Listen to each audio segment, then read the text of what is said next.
Hi, this is Ruth Theresa with One Inspiring Woman, and I am so excited today. I'm in my storage room and I'm answering a few of the Dear Ruth Theresa questions that I've been getting over the last few weeks. So, this one is really a special one. So, let me first introduce myself to you. My name is Ruth Theresa. I'm an intuitive psychic medium here in the Sugar Land area that's just outside of Houston. I have a lot of different clients for a lot of different reasons. Sometimes I will say that it's more getting a message from the other side, a spouse or a loved one or a child that's passed, and getting a message from them can really bring a lot of healing to their family. I deal with clients on the psychic side, finding out about different business adventures or kind of what's coming up next for them or what should be aware of, or kind of like how do I work through this situation or relationship with someone else. So those are kind of the fun things I get to do. So, if you love my channel and you like my content, please make sure you subscribe, like, and comment on this video. So I'm kind of going through Ruth Theresa question of the day is what are some of the best crystals to have around me that I should be kind of like holding on to or taking care of? So one of the crystals that I deal with most often is this is just a clear quartz. It's relatively inexpensive. It's not very expensive compared to some of the other crystals. It just kind of is a basic cleanse everything out, kind of repel negative energy, kind of a really good balance of things. And I think it's a really good place to start for a crystal. It's a really balanced one to start with. My next one is kind of like my next go-to is a rose quartz. Rose quartz has an amazing energy with it, and it's a little bit softer than a regular quartz, but it is more protective than the quartz crystal. So this one has like a very protective quality to it, and it comes in all different sizes, shapes, dimensions. Sometimes you can find them in pendants, or you can wear them as bracelets. Sometimes if you buy the beads, you can make your own bracelet.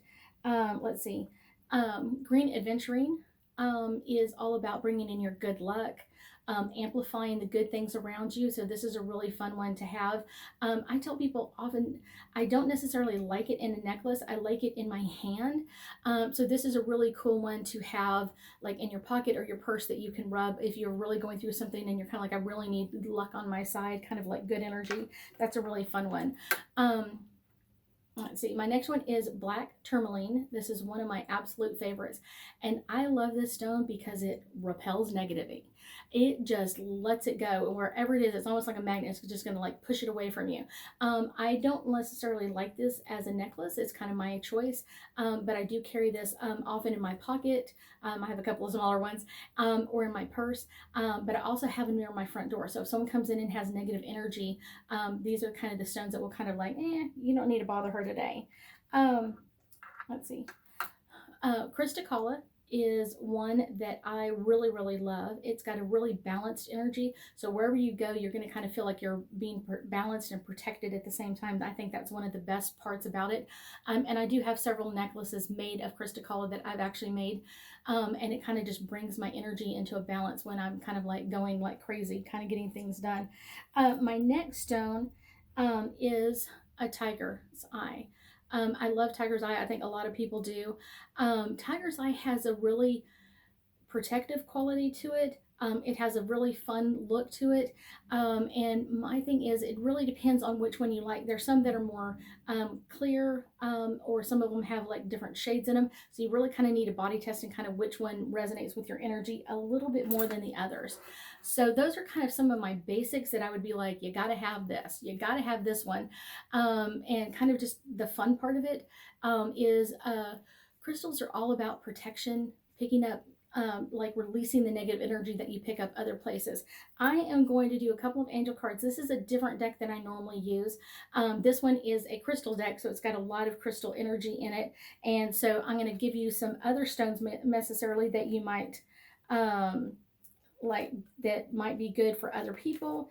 I have many of them, and Citrine is a really good stone to have.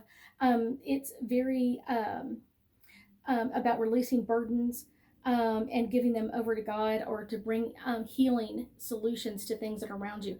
I have this in a crystal ball in my office, so that's kind of amplifies that protective we're going to heal this and we're going to let it go and not pick it up one more time. My next one is,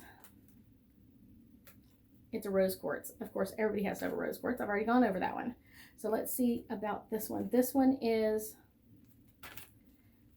let's see, it flipped out in my hand. So the next one is Rubilite.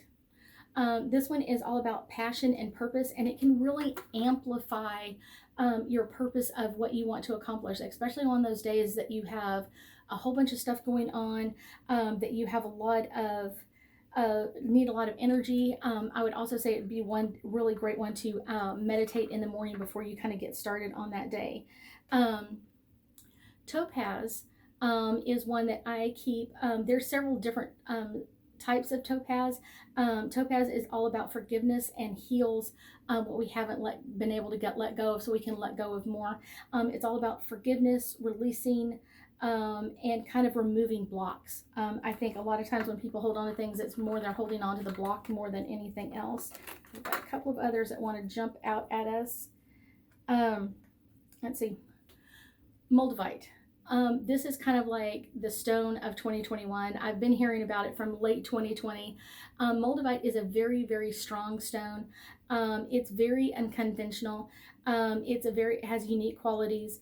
One of the things that I get that a lot of people don't understand, it's going to amplify your purpose in life, and that's a really good thing. Mulvite is really great about that. But a lot of times, because it comes from a meteor, it can have different types of energy depending on where it came in the meteor. And so it's one of those, sometimes people are able to work with it more easily, and sometimes they're not. So it really depends on where you're coming from or what you would like to accomplish. But I know a lot of people are like, it's buying it off the shelf. I think the last one I bought for a client of mine was like $150, and it was like literally not the size of my nail. It was teeny tiny, because there's only so many that you can say came off that meteor. So that's kind of an interesting one. Amber is my next one. Amber is a really easy stone to carry. They come in a lot of pretty necklaces, and sometimes you'll find them with the animals stuck in there, so I think, or the insects. But it's all about giving things over to God, kind of releasing it to you and letting it go back to Creator's energy and letting that go. What have you been holding on to that you're ready to release or let go of? I think those are kind of some of the basics that I would say are really, really the ones to have, the ones to possibly get a hold of if you really can. I think it's interesting to have several of them that you can change out on different necklaces or ropes, or to carry with you in your pocket or your purse.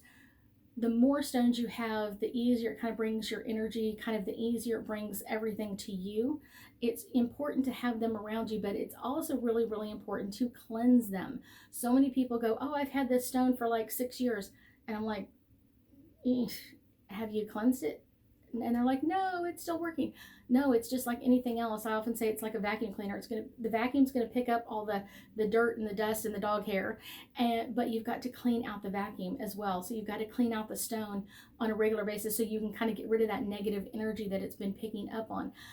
It's really great to talk to you today. I thank you so much for joining me. If you have another Ruth Theresa question, make sure you reach out to me. Make sure you like, subscribe, and comment, and I will be talking to you again soon.